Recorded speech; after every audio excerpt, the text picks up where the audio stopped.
ನೀವು ಈ ಕಾರ್ಕಳದಂತ ಒಂದು ಸಣ್ಣ ಗ್ರಾಮದಿಂದ ಬೆಳೆದು ಬಂದವರು, ಇಷ್ಟು ಎತ್ತರಕ್ಕೆ ಏರ್ಲಿಕ್ಕೆ ಈ ಹಾದಿಯನ್ನು ಒಮ್ಮೆ ನೆನಪಿಸ್ಕೊಳ್ಬಹುದು ಹೇಗೆ?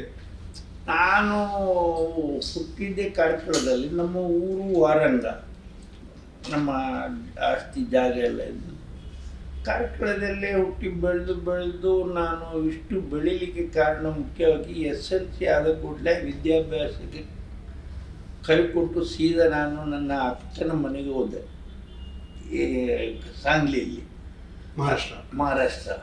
ಮಹಾರಾಷ್ಟ್ರ ಹೋದಾಗ ರಜೆಯಲ್ಲಿ ಓದಿದ್ದು ನಾನು. ರಜೆಯಲ್ಲಿ ಹೋದಾಗ ಅಲ್ಲಿಯ ಮರಾಠಿಯನ್ನು ಸ್ವಲ್ಪ ಕಲಿತೆ, ಬರೀಲಿಕ್ಕೆ ಕಲಿತೆ, ಓದಲಿಕ್ಕೆ ಕಲಿತೆ, ಮಾತಾಡಲಿಕ್ಕೆ ಕಲಿತೆ, ಎಲ್ಲ ಕಲಿತಾದ ಕೂಡಲೇ ಅವರ ಇದು ಸಾಮಿಲ್ಲಿತ್ತು ಮತ್ತು ಟಿಂಬರ್ ಬಿಸ್ನೆಸ್ ಎಲ್ಲ ಇತ್ತು, ವಾಹನಗಳಿತ್ತು, ಕಾರು ಲಾರಿ ಎಲ್ಲ. ಇದನ್ನು ಕಂಡು ಈ ವಿದ್ಯಾಭ್ಯಾಸ ಮಾಡಿ ಏನು ಮಾಡಲಿಕ್ಕಿದೆ, ವಿದ್ಯಾಭ್ಯಾಸ ಮಾಡಿ ಎಲ್ಲಿಯಾದರೂ ಒಂದು ಕೆಲಸಕ್ಕೆ ಸೇರಬೇಕು, ಇದಕ್ಕಿಂತ ನಾವೇ ಸ್ವಂತ ಯಾಕೆ ಮಾಡಬಾರ್ದಂತ ಆವತ್ತು ನನಗೆ ಕಂಡಿತ್ತು. ಹಾಗೆ ನಾನು ಅಲ್ಲಿ ಹೋದವ 1 ವರ್ಷ ಅಲ್ಲೇ ಉಳಿದುಬಿಟ್ಟೆ. ಊರಿಗೆ ಬಂದು ಮರದ ವ್ಯಾಪಾರ ಶುರು ಮಾಡುವಾಗ ಆವಾಗ ಅಮರನಾಥ್ ಶೆಟ್ಟಿ ಇದ್ದರು, ನಮ್ಮ ಇವರು ವೀರಪ್ಪ ಮೊಯ್ಲಿಯವರು ಕಾರ್ಕಳದಲ್ಲಿ ಲಾಯರ್ ಆಗಿದ್ದರು, ಯಾವುದು ರಾಜಕೀಯ ಅಲ್ಲ, ಲಾಯರ್ ಆಗಿದ್ದರು. ನಾವು ನಮ್ಮ ಟಿಂಬರ್ ಬಿಸ್ನೆಸ್ ಮಾಡ್ತಾಯಿದ್ದೆ. ಟಿಂಬರ್ ಬಿಸ್ನೆಸ್ ಮಾಡ್ತಾ ಇದ್ದಾಗೆ ಬೆಳೀತಾ ಇತ್ತು, ಒಳ್ಳೆಯದಾಯಿತು. ಆವಾಗ ಅಮರನಾಥ್ ಶೆಟ್ಟಿ ಅಲ್ಲಿ ನಾವು ಹೋಗ್ತಿತ್ತು. ಆವಾಗ ನಾವು ಕಾಂಗ್ರೆಸ್ ವಿರೋಧಿಗಳ ಸಮಯದಲ್ಲಿ ಅಮರನಾಥ್ ಶೆಟ್ಟರು ಜೊತೆ ಇದ್ದು ನಾವು ಅವರು ಜನತಾದಳದಲ್ಲಿದ್ದು, ಜನತಾ ಪಕ್ಷ ಅಲ್ಲ, ಜನತಾದಳ ಮೊದಲಿದ್ದು. ಅವರೊಟ್ಟಿಗೆ ಹೋಗ್ತಾ ನಾವು, ಅವ್ರು ಹೇಳಿದ್ರು, ನಾವು ಬ್ಯಾಂಗ್ಳೂರಿಗೆ ಅಲ್ಲಿ ಇಲ್ಲಿ ಅವ್ರ ಜೊತೆ ಹೋಗ್ತಿದ್ವಿ. ಟಿಂಬರ್ ಬಿಸ್ನೆಸ್ ಒಳ್ಳೆ ರೊಟೇಷನ್ ಆಗ್ತಿತ್ತು.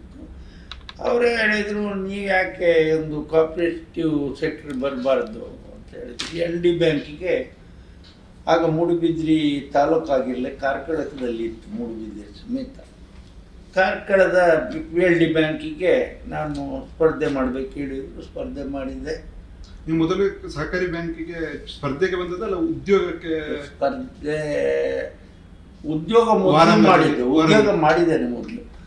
ವಾರಂಗ ಸೊಸೈಟಿಯಲ್ಲಿ ಟ್ರೈನಿಂಗ್ ಮಾಡಿಕೊಂಡು ಮಡಿಕೇರಿಯಲ್ಲಿ ಟ್ರೈನಿಂಗಿಗೆ ಹೋದೆ, ಸಹಕಾರಿ ಟ್ರೈನಿಂಗ್ಗೆ. ಅಲ್ಲಿಂದ ಬಂದು ನಾನು ಇದೇ ಬ್ಯಾಂಕ್ನಲ್ಲಿ ನಾರಾಯಣ ನಾಯ್ಕರು ಅಧ್ಯಕ್ಷರಾಗಿದ್ದರು, ಕರೆದು ಕೆಲಸ ಕೊಟ್ಟರು. 5-6 ವರ್ಷ ಕೆಲಸ ಮಾಡಿದೆ. ಆವಾಗ ನನಗೆ ಬಿಳಿರಾಯರು ಸಿಂಡಿಕೇಟ್ ಬ್ಯಾಂಕ್ನಲ್ಲಿ ಇದ್ದರು. ಅವರು ನನ್ನ ಕೆಲಸ ನೋಡಿ ಅಲ್ಲಿ ಕರೆದು ಡೈರೆಕ್ಟರ್ ಆಫೀಸರ್ ಅಪಾಯಿಂಟ್ಮೆಂಟ್ ಮಾಡಿದರು. ಆವಾಗ ನಾನು ಕಂಡೀಷನ್ ಒಂದು ಹಾಕಿದ್ದೆ, ನನಗೆ ಈ ಜಿಲ್ಲೆ ಬಿಟ್ಟು ಟ್ರಾನ್ಸ್ಫರ್ ಮಾಡಬಾರ್ದು ಹೇಳಿ. ಅವರು ನನ್ನ ಕೆಲಸ ಒಳ್ಳೆಯದಾಗಿದೆ, ಕೋಲಾರ ವೀಕ್ ಉಂಟು, ಅಲ್ಲಿ ಹೋಗಿ ಹೇಳಿದರು. ನಾನು ಹೇಳಿದೆ, ನಾನು ರಿಸೈನ್ ಕೊಟ್ಟೆ. ಸಿಂಡಿಕೇಟ್ ಬ್ಯಾಂಕ್ ಇಲ್ಲೇ ಬಂದಿದ್ದೆ. 6 ವರ್ಷದ ನಂತರ ರಿಸೈನ್ ಕೊಟ್ಟೆ. ಆನಂತರ ಅದೇ ನಾನು ಹೇಳಿದೆ, ಅಮರನಾಥ್ ಶೆಟ್ಟರತ್ತು PLD ಬ್ಯಾಂಕಿಗೆ ಅಧ್ಯಕ್ಷ ಇದೆ. ಆಗ ಒಬ್ಬ ವ್ಯಕ್ತಿ 3 ವರ್ಷ ಮಾತ್ರ ಆಗಲಿಕ್ಕೆ, ಡೈರೆಕ್ಟರ್ ಆಗಲಿಕ್ಕೆ ಅಲ್ಲ, ಅಧ್ಯಕ್ಷ ಆಗಿರಲಿಕ್ಕೆ. ಹಾಗೆ 3 ವರ್ಷ ಆದ ಕೂಡಲೇ ಮಾರ್ಕೆಟಿಂಗ್ ಸೊಸೈಟಿ ಅಧ್ಯಕ್ಷನಾದೆ. ನಂತರ ಇಲ್ಲಿ ಚುನಾವಣೆ ನಡೀತಿತ್ತು.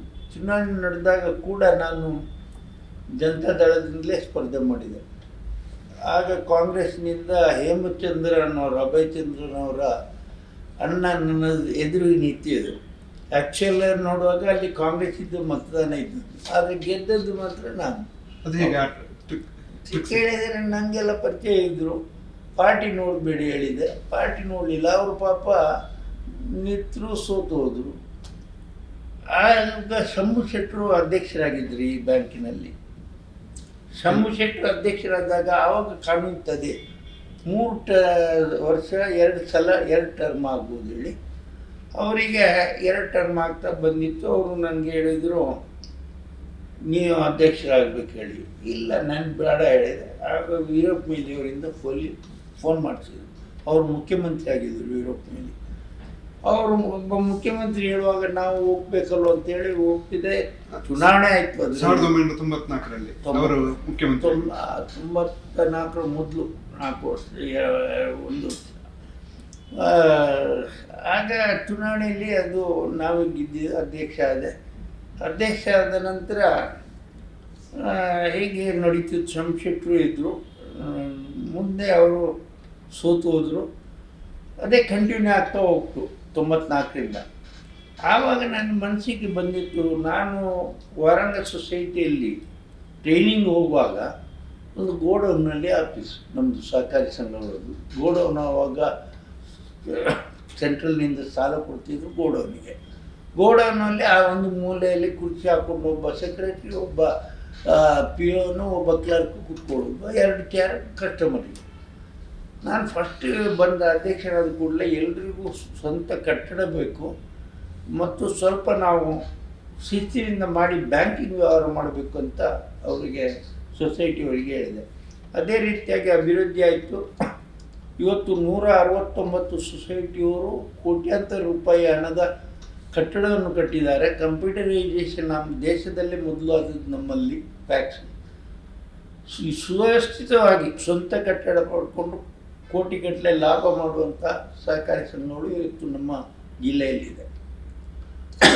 ಮತ್ತು ನಮಗೆ ಪಕ್ಷ ಅಂತ ನಾವು ಇಲ್ಲಿ 31 ವರ್ಷದಿಂದಲೂ ಒಂದು ಪಕ್ಷವನ್ನು ರಾಜಕೀಯವಾಗಿ ಇಲ್ಲಿ ತರಲಿಲ್ಲ. ಸಹಕಾರ ಕ್ಷೇತ್ರದಲ್ಲಿ ನಮ್ಮ 2 ಜಿಲ್ಲೆಯಲ್ಲಿ ಎಲ್ಲರೂ ಒಳ್ಳೆಯವರನ್ನು ನಾವು ಚುನಾಯಿಸಿ ತರ್ತಿತ್ತು.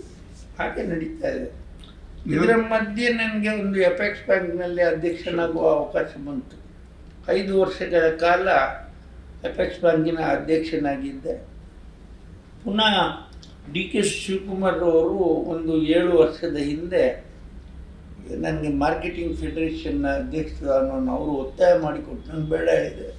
ಬೇಕಪ್ಪ ನಿಮ್ಗೆ ಗೊತ್ತಿಲ್ಲ ಅಂತೇಳಿ ಡಿ ಕೆ ಶಿವಕುಮಾರ್ ಅವರು ಮಾರ್ಕೆಟಿಂಗ್ ಫೆಡರೇಷನ್ನ ಅಧ್ಯಕ್ಷರಾಗಿ ಮಾಡಿದರು. ಆಗ ಕಾಂಗ್ರೆಸ್ ಸರ್ಕಾರ ಇತ್ತು. ಅದು ಕಂಟಿನ್ಯೂ ಆಗಿ 2ನೇ ಸಲ ರಾಜ್ಯ ಮಟ್ಟದಲ್ಲಿ ನಮ್ಮದೇ ಒಂದು ಚುನಾವಣೆ ಹಾಕಿ ಗೆದ್ದದ್ದು ನಾವೆಲ್ಲ. ಚುನಾವಣೆಯಲ್ಲಿ ಗೆದ್ದು ಬಂತು. ಪುನಃ ಅಧ್ಯಕ್ಷನಾಗಿದ್ದೇನೆ. ಈಗ 2 ವರ್ಷ ಆಗ್ತಾ ಬಂತು. ಮತ್ತು ಎಪೆಕ್ಸ್ ಬ್ಯಾಂಕಿನ ಎಲ್ಲ ಈ ಕಮಿಟಿಗಳಲ್ಲಿ ಸಿ ಮತ್ತು ಯಾವುದೇ ಎಲ್ಲ ಕಮಿಟಿಗಳಲ್ಲಿ ನಾನಿದ್ದೇನೆ. ಹಾಗೆ ಎಪೆಕ್ಸ್ ಬ್ಯಾಂಕ್ ಕೂಡ ಕೆಲಸ ಮಾಡ್ತಾ ಇದ್ದೇನೆ. ಇಲ್ಲಿ ಕೂಡ ಈಗ 31 ವರ್ಷ ದಾಟಿ 32ನೇ ವರ್ಷದಲ್ಲಿ ಈ ಒಂದು 32 ವರ್ಷ ಯಾರು ಅಧ್ಯಕ್ಷ ಆದ ಇತಿಹಾಸವೇ ಇಲ್ಲ. ಈ ಯಶಸ್ಸಿನ ಗುಟ್ಟು ಏನು ಅಂತ ಎಲ್ಲರನ್ನು ನಮ್ಮವರು ಅಂತ ಭಾವಿಸ್ಬೇಕು. ಯಾರು ನಮ್ಮ ವೈರಿಯೇ ಇರಲಿ ಅವನನ್ನು ನಾವು ತರಿಸಿ ಮಾತಾಡಿ ಅವರನ್ನು ನಮ್ಮ ಮನವೊಲಿಸಿ ನಮ್ಮವನಾಗಿ ಮಾಡಬೇಕು. ಮತ್ತು ಯಾರು ಕಳೆದ ಸಲ ಕೂಡ ನಮಗೆ ಚುನಾವಣೆಯಲ್ಲಿ 1 ಸಲ ಆಗಿತ್ತು ಮತ್ತು ಯಾವತ್ತೂ ಇಲ್ಲಿಗೆ ಚುನಾವಣೆ ಆಗೋದಿಲ್ಲ ಜಿಲ್ಲಾ ಬ್ಯಾಂಕಿಗೆ ಅವಿರೋಧವಾಗಿ ಆಯಿತು. 2019ರಲ್ಲಿ ಸಹಕಾರಿ ಭಾರತಿ ಮತ್ತು ನಿಮ್ಮ ಹೌದು, ಆ 1 ಸೀಟ್ ಅವ್ರದ್ದು ಬರಲಿಲ್ಲ, ನಮ್ಮದೇ ಎಲ್ಲ ಸೀಟ್ ಗೆದ್ದಿತ್ತು. ಆ ನಂತರ ಕಳೆದ ಸಲ ಭಾರಿ ಟಫ್ ಫೈಟ್ ಅಂತ ಇತ್ತು. ಆದರೆ ಎಲ್ಲರೂ ನಮ್ಮ ಗೆದ್ದದ್ದು ನಮ್ಮವ್ರಿಗೆ. ಎಷ್ಟು ಟಫ್ ಫೈಟ್ ಇದ್ದರು ಎಲ್ಲ ಗೆದ್ದದ್ದು ನಮ್ಮವ್ರಿಗೆ, ಅದೇನು ತೊಂದರೆ ಆಗಲಿಲ್ಲ. ಹೀಗೆ ನಮ್ಮ ಬೆಳವಣಿಗೆ ಆಗ್ತಾಯಿದೆ. ಇಂಥ ಹೊತ್ತಿನಲ್ಲಿ ಸಂತೋಷ್ ಹೆಗ್ಡೆ ಅವರು ಜಸ್ಟಿಸ್ ಲೋಕಾಯುಕ್ತ ಅಧ್ಯಕ್ಷರಾಗಿದ್ದವರು, ಅವರು ನಾನು ಕರೆದು ಒಂದು 6 ತಿಂಗಳೇ ಆಗಿರ್ಬೋದು, ಹೀಗೆ ಪ್ರೆಸ್ ಕೌನ್ಸಿಲಿಗೆ ನಿಮ್ಮನ್ನು ರೆಕಮೆಂಡ್ ಮಾಡ್ತೇನೆ ಹೇಳಿದರು. ನಾನು ಹೇಳಿದೆ ನನಗೆ ಅದರ ಬಗ್ಗೆ ಗೊತ್ತಿಲ್ಲ, ಆದರೂ ನಿಮ್ಮಂಥವ್ರು ಬೇಕು ಅದರಲ್ಲಿ ಹೇಳಿ. ಈಗ ಸಂತೋಷ್ ಹೆಗ್ಡೆ ಅವರು ಪ್ರೆಸ್ ಕೌನ್ಸಿಲ್ ಆಫ್ ಇಂಡಿಯಾದ ಬಸವರಾಜ ಹೊರಟ್ಟಿಯವರ NR ನಾಯಕ್ ಒಳ್ಳೆ ದಿಗ್ಗಜರ ಪ್ಯಾನಲ್ ನಿಮ್ಮನ್ನು ಗುರುತಿಸಿದೆ. ಹೌದು, ಎಲ್ಲರೂ ನನಗೆ ಆಗಬೇಕು ಹೇಳಿದಾಗ ಒಪ್ಪಿಕೊಂಡಿದ್ದೇನೆ. ನನ್ನಿಂದ ಆಗೋ ಕೆಲಸವನ್ನು ನಾನು ಮಾಡ್ತೀನಿ. ಯಾಕೇಳಿದರೆ ಮಾಧ್ಯಮ ಹೇಳಿದರೆ ಒಬ್ಬನ ತಪ್ಪನ್ನು ತಿದ್ದಿ ತರಲಿಕ್ಕೆ ಇರುವಂಥದ್ದೇ ಮಾಧ್ಯಮ.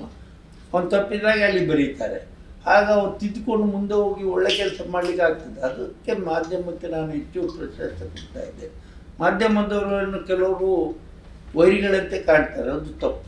ಅವೆಲ್ಲ ಅದು ತಪ್ಪು ಮಾಡಿದರೆ ಅವ್ರು ಬರೆದ್ರೆ ನಮಗೆ ತಿದ್ದಲಿಕ್ಕೆ ಅವಕಾಶ ಆಗ್ತದೆ. ಹಾಗಾಗಿ ಮಾಧ್ಯಮದ ಈ ಕೆಲಸವನ್ನು ನಾನು ಒಪ್ಪಿಕೊಂಡಿದ್ದೇನೆ.